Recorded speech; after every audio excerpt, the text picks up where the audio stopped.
The common theme of these eugenicists is that there are useless people in every society. And these useless people have got to be either exploited, which you can't do after slavery because you can't force them to work, but if you can't exploit them, they should be killed. And if they can't be killed, even better would be to prevent them from being born in the first place. So the eugenicists in America came up with two schemes that they were partial to. Most of them loved forced sterilization. That was their favorite scheme. But a minority of them favored euthanasia. I want to emphasize, when they say euthanasia, that's a euphemism, because euthanasia actually means mercy killing, somebody who's very sick and they're in terrible pain, and so that's euthanasia. The progressives weren't talking about that kind of euthanasia. They were talking about finding people who are mentally retarded, physically disabled, ill, or seen as very lower class or uneducated imbeciles in their view, and they're talking about just killing them.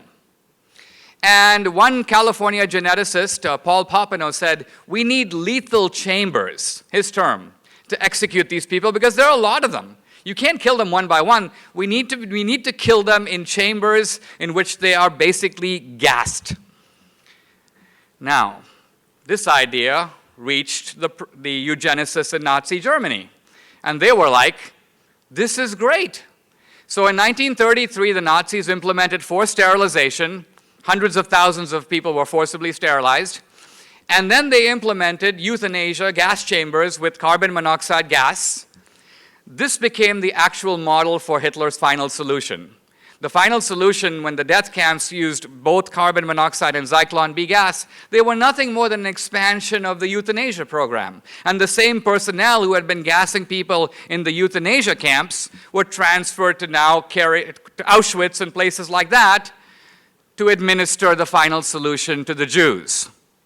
Now, all of this is so creepy, I feel a little strange even talking about it, but it's essential history because the American progressives who had contributed to this Nazi program, how did they react to the idea that the Nazis were implementing their schemes? Answer, they knew about it and they loved it.